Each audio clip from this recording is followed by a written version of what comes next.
Boa noite, você vai ver no Brasil TV de hoje. A Amazônia tem um novo recorde nos alertas de desmatamento para o mês de junho. Fabiano Vilela.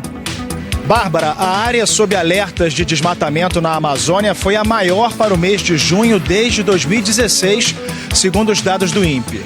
Daqui a pouco eu volto aqui no Brasil TV com mais informações.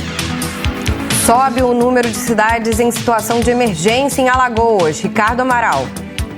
Bárbara, em todo o estado são mais de 50 mil pessoas desalojadas e mais de 15 mil pessoas desabrigadas por causa dos temporais. Daqui a pouco eu volto aqui no Brasil TV com mais informações. A polícia de Goiás procura o suspeito de matar 2 crianças, Tarik Augusto. Bárbara, o corpo do menino de 7 anos foi encontrado na casa onde ele morava e o da irmã, de apenas 5 anos, foi achado num pasto, na saída da cidade. Daqui a pouco eu volto aqui no Brasil TV com mais detalhes desse caso. A justiça condena um homem pela morte da ex-mulher em Pernambuco, Mário Carvalho. Bárbara, o homem foi condenado a 24 anos de prisão em regime fechado pelo feminicídio de Carmen Rejane da Silva. Daqui a pouco eu trago os detalhes aqui no Brasil TV. Um homem acusado de assassinato na fila do drive-thru de um restaurante vira réu no Paraná. Diego Câncio. Oi, Bárbara. A Justiça recebeu uma denúncia do Ministério Público do Paraná que acusa um empresário de matar um jovem após uma discussão na fila de um drive-thru de uma lanchonete em Cascavel, aqui no oeste do Paraná. Daqui a pouco eu volto no Brasil TV com mais detalhes desse caso.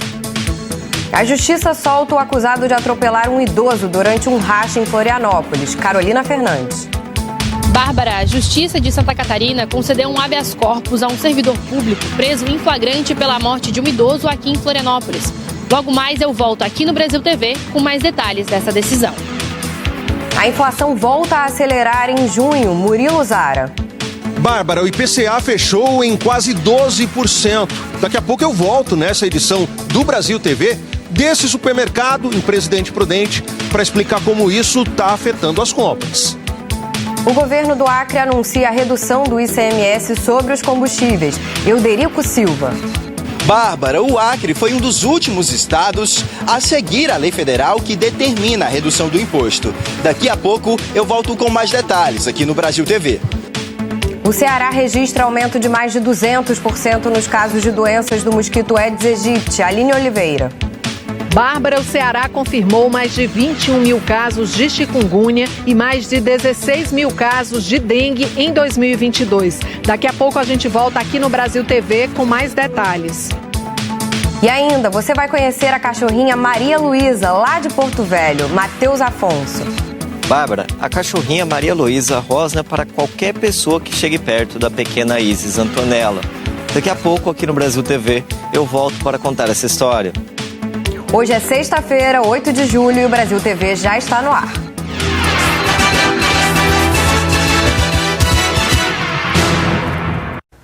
O Brasil TV começa com um novo capítulo no caso das mortes do ambientalista Bruno Pereira e do jornalista Dom Phillips. A Polícia Federal prendeu hoje um suspeito de chefiar uma quadrilha de pesca ilegal em terras indígenas, no Amazonas. A Rutiene Bindá conta que agora os investigadores querem saber se ele tem relação com o crime.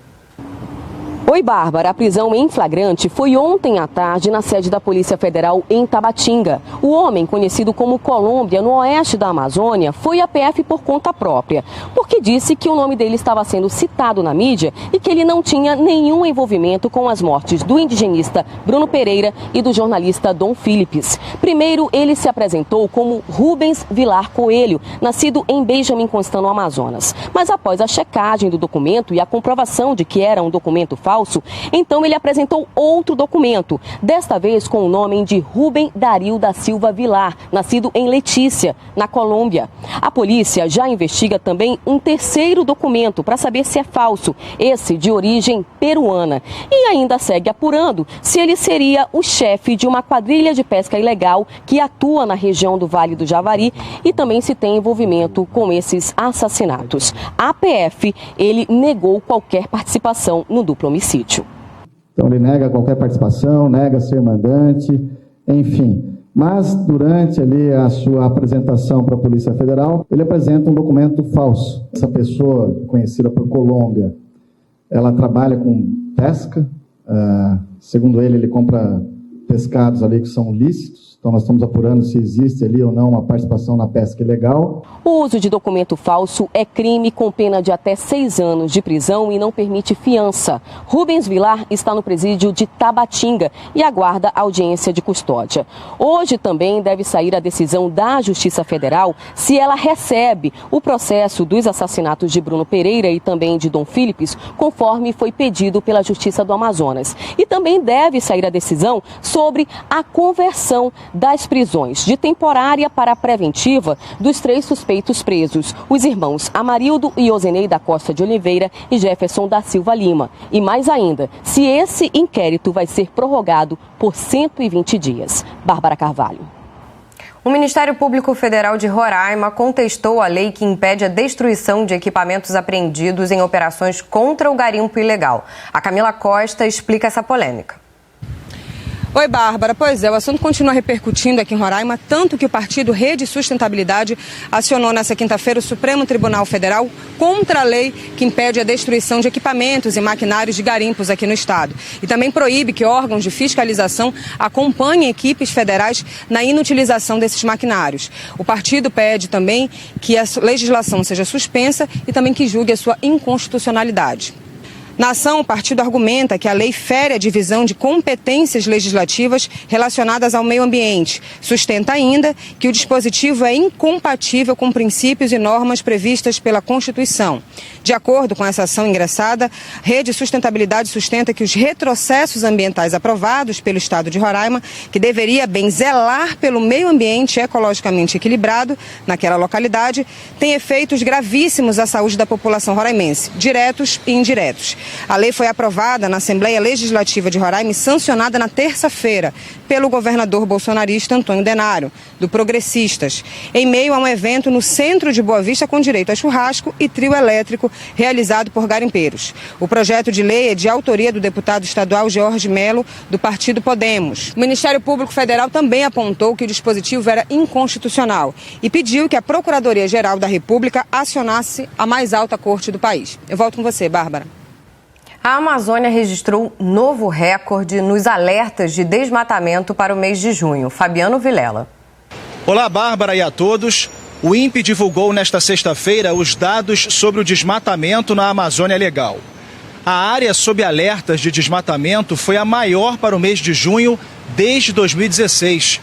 Mais de 1.100 quilômetros quadrados, quase o tamanho da cidade do Rio de Janeiro. E no acumulado do primeiro semestre, o desmatamento chegou a quase 4.000 quilômetros quadrados, aumento de 10% em relação ao mesmo período do ano passado. A destruição da floresta se concentrou no Amazonas e no Pará. Os governos dos 2 estados disseram que reforçaram as operações contra crimes ambientais. O Ministério do Meio Ambiente ainda não respondeu ao nosso contato. Fabiano Vilela para o Brasil TV. A polícia do Tocantins prendeu 3 suspeitos numa ação contra o tráfico de drogas. O Jairo Santos acompanhou. Oi, Bárbara. Com os suspeitos, a polícia encontrou drogas, armas e dinheiro. A ação fez parte da Operação Horus. Segundo a polícia, os agentes cumpriram mandados de busca e apreensão em 2 endereços na cidade de Gurupi. Um homem de 23 anos foi preso por posse ilegal de arma de fogo. Outros 2 homens, um de 50 e um de 25 anos, foram presos com entorpecentes. A polícia informou que esses 2 endereços onde os policiais cumpriram os mandados de busca e apreensão serviam como pontos de venda de drogas. Os policiais apreenderam uma arma de fogo, porções de crack, maconha e também cocaína, uma arma artesanal, dinheiro e celulares. Bárbara. E a polícia de Goiás procura o suspeito de matar 2 crianças no interior do estado. Tarek Augusto. Oi, Bárbara. O suspeito desse crime brutal continua foragido, mas ele já foi identificado. O nome dele é Reginaldo José Barbosa, de 37 anos. Ele é procurado por homicídio e estupro. A polícia acredita que ele é um conhecido distante da mãe dessas 2 crianças e não tem nenhum parentesco com a família. Os policiais militares e civis estão fazendo uma série de buscas na cidade, inclusive estão utilizando um helicóptero para poder tentar localizar esse homem. Hoje é o terceiro dia de buscas. Os trabalhos estão concentrados na zona rural do município. Ontem, os corpos dessas duas crianças foram velados na casa da avó delas, em Bonópolis. Depois teve um cortejo pelas ruas da cidade. O enterro foi marcado por muita comoção. Familiares e amigos se reuniram para esse último adeus ao pequeno Luiz Otávio, de 7 anos, e também a irmãzinha dele, Ayla Luciene, de apenas 5 anos. A Polícia Civil também confirmou que essa menininha de 5 anos foi abusada sexualmente. A gente vai continuar acompanhando essas buscas e também as investigações desse caso. Eu volto com você. A polícia prendeu 2 suspeitos de envolvimento num feminicídio em Belo Horizonte. A mulher foi brutalmente assassinada e teve o corpo queimado no mês passado. Hernani Fiuza. Olá, Bárbara. Essas 2 pessoas presas agora são o ex-companheiro da vítima e uma vizinha dela. O marido dessa vizinha também já tinha sido preso no mês passado. A suspeita é que a execução tenha acontecido na casa desse casal.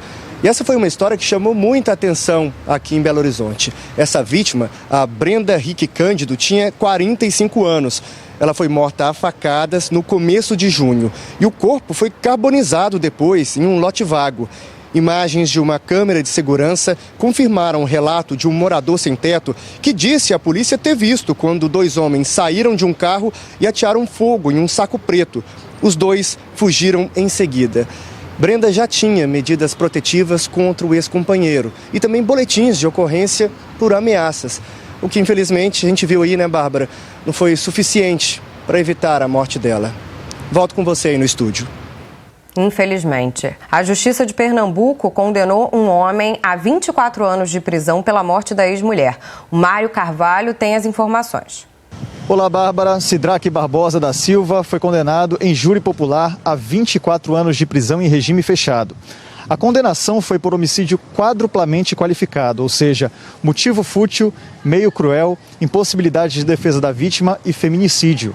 O crime foi no dia 30 de setembro de 2018.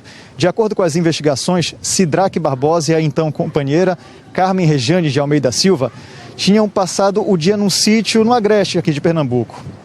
Na volta para casa, os 2 tiveram uma discussão. Sidraque jogou combustível e ateou fogo em Carmen.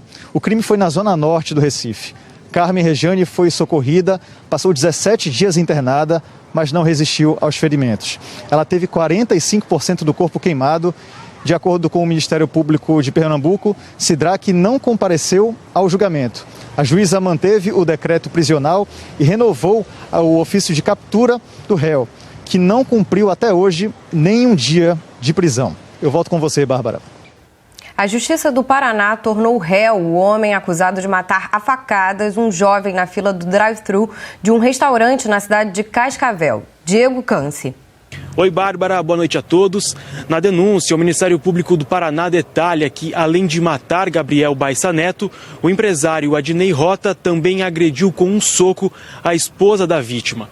Tudo foi registrado por câmeras de segurança. Houve representação por parte dela, portanto, o Ministério Público ofereceu denúncia por esses 2 fatos. Segundo a Polícia Civil, a discussão foi por motivos banais. Gabriel Baissa teria tentado furar a fila do drive-thru.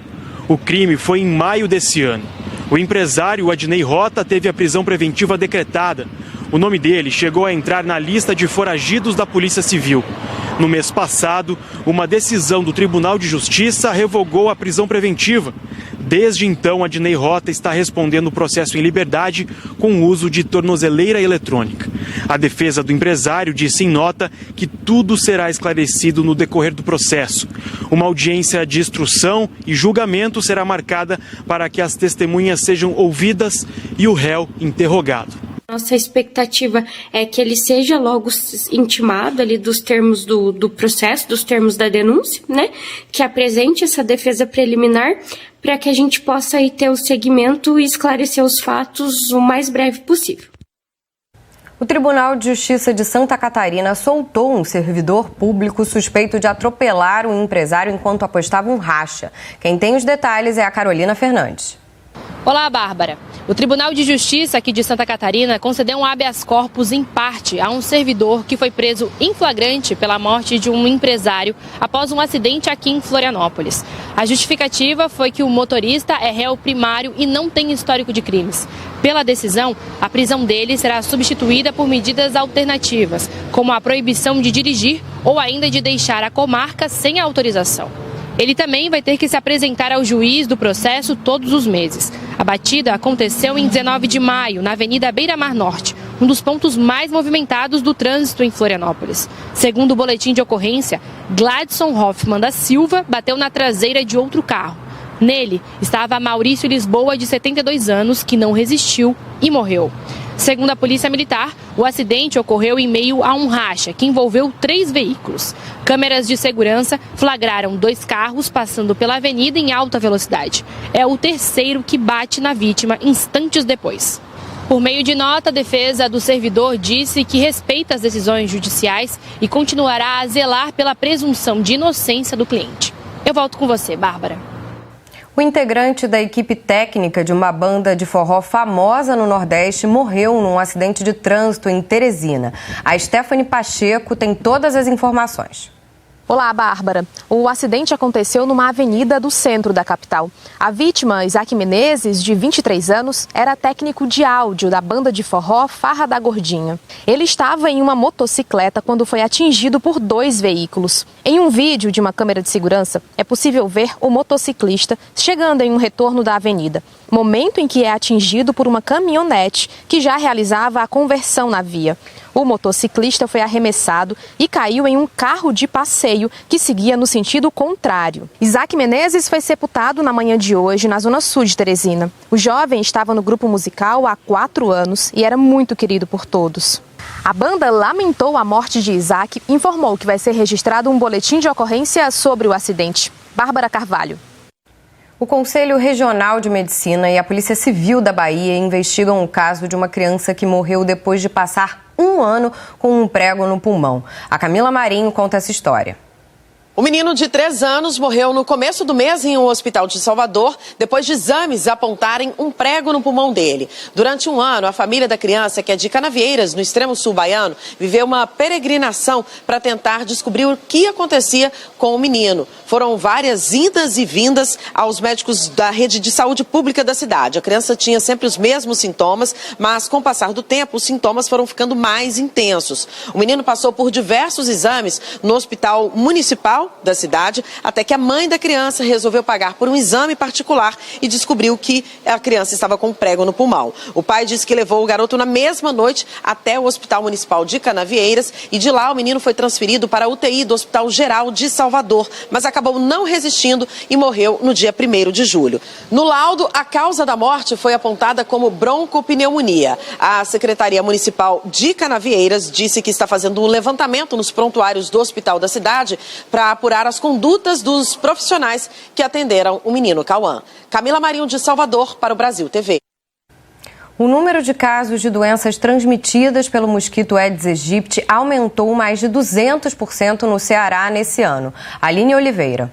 Olá, Bárbara. Só este ano o Ceará já confirmou mais de 38 mil casos de arboviroses, sendo mais de 21 mil de chikungunya e mais de 16 mil de dengue. O número de casos notificados, que inclui aqueles que ainda estão em investigação, também disparou e já passa de 110 mil, um crescimento de 264% na comparação com o mesmo período do ano passado. Desses mais de 110 mil, 55% foram casos de dengue e 43% de chikungunya. As arboviroses também estão causando mortes, 8 por dengue, e a chikungunya já matou 18 pessoas no Ceará este ano.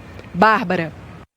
A seguir, você vai conhecer a cachorrinha Maria Luísa, lá de Porto Velho. Matheus Afonso. Bárbara, a cachorrinha Maria Luísa rosna para qualquer pessoa que chegue perto da pequena Isis Antonella. Daqui a pouco, aqui no Brasil TV, eu volto para contar essa história.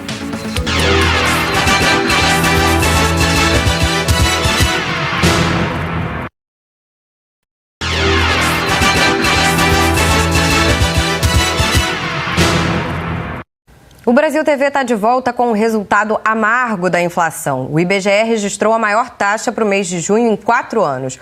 O Murilo Zara conta que os alimentos e os combustíveis puxaram essa alta. Oi, Bárbara. Dos cerca de 360 produtos e serviços pesquisados pelo IBGE, 67% registraram alta em junho. O maior aumento foi nas passagens aéreas, com um salto de mais de 122%. Mas a inflação é vista pelo consumidor principalmente nos supermercados. Em 12 meses até junho, conforme o IBGE, o pepino teve um salto de quase 96% e a cenoura de 84%. Os alimentos seguem dominando as primeiras colocações da lista de produtos que mais tiveram um aumento em um ano. Abobrinha, melão, batata e tomate também estão lá em cima. Entre os produtos e serviços que mais dispararam, vale destacar o transporte por aplicativo, os combustíveis, com destaque para o óleo diesel, 56%, e também o seguro de carro. Voltamos aos estúdios do Brasil TV. O governo do Acre anunciou hoje a redução do ICMS sobre os combustíveis. O Euderico Silva conta que foi um dos últimos estados a baixar o imposto.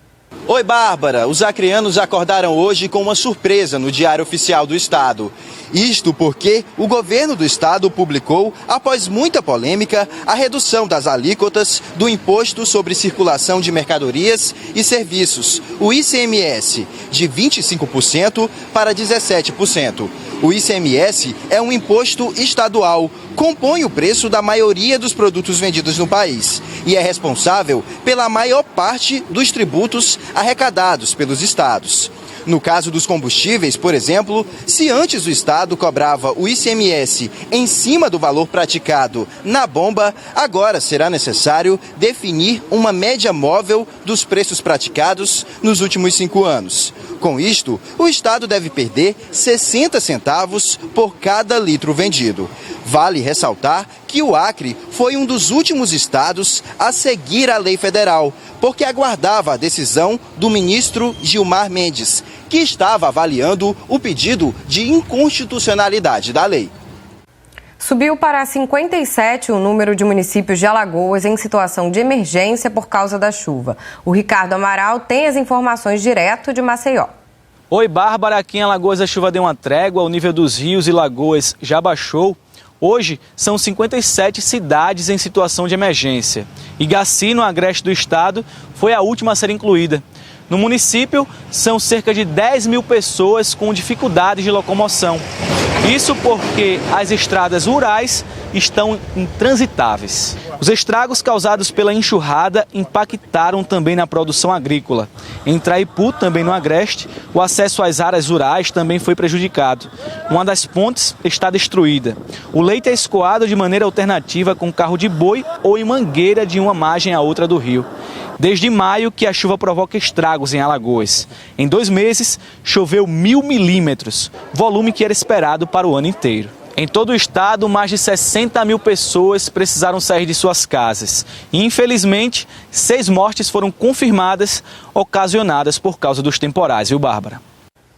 Olha isso, um guia de turismo ficou cara a cara com uma sucuri gigante na região pantaneira do Refúgio Ecológico Caimã, em Miranda, no Mato Grosso do Sul. O Diego Queiroz conta como foi esse encontro inusitado. Oi, Bárbara, pensa só, você está andando numa região de mata e de repente se depara com uma sucuri de aproximadamente 5 metros. Foi isso que aconteceu com um guia turístico em Miranda, na região do Pantanal aqui de Mato Grosso do Sul. E depois de avistar essa sucuri, ele procurou um outro guia, que é biólogo, o Helder Brandão, que foi quem fez essas imagens impressionantes, belíssimas que a gente está vendo agora. Essa sucuri amarela de aproximadamente 5 metros estava camuflada em meio a essa região alagada, em meio à vegetação. E é impressionante o quanto ela se parece, né, com esse ambiente, com essa vegetação. O Helder acredita que a sucuri estava ali há alguns dias digerindo uma presa, possivelmente uma ave. É importante destacar que esse animal, ele não é peçonhento, ele não tem veneno. Existem 2 formas das cobras capturarem uma presa.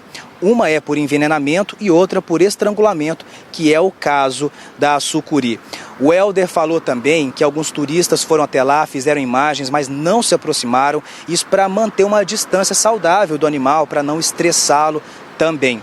A sucuri amarela, essa que a gente acabou de ver, ela é encontrada normalmente aqui no Brasil nas regiões sul, sudeste e centro-oeste. Reforçando o que o Helder disse, quando encontrar um animal desse, manter distância, deixar o animal quietinho por ali. É muito bonito, dá para apreciar, para admirar de longe e, claro, fazer uma foto, fazer um vídeo belíssimo como esse que a gente viu agora. Bárbara. De longe, bem longe, hein? Você vai conhecer agora a Maria Luísa, uma cachorrinha lá de Porto Velho que viralizou nas redes sociais, digamos, pelo instinto maternal um pouco exagerado. O Matheus Afonso conta pra gente. Oi, Bárbara. Menos de 20 dias atrás, na capital de Rondônia, Porto Velho, veio ao mundo a pequena Isis Antonella, mas ela já tem uma fiel escudeira. A cachorrinha chamada Maria Luísa, que não deixa ninguém chegar perto da recém-nascida. Isso em vídeos divulgados nas redes sociais da família. A Maria rosna para qualquer pessoa que chegue perto da recém-nascida. A cadelinha acompanhou todo o noivado dos pais de Isis e também toda a gestação. Agora morre de ciúmes da pequena. O Fabrício, que é o pai do bebê, acredita que a cachorra pensa que é filhote dela. Também disse que desde a gestação a Pinscher já dormia ao lado da barriga da mãe. Volto contigo, Bárbara. Maravilha. O Brasil TV fica por aqui. Outras notícias logo mais no Jornal Nacional às 8h30 da noite, hora de Brasília. Uma ótima noite e bom fim de semana.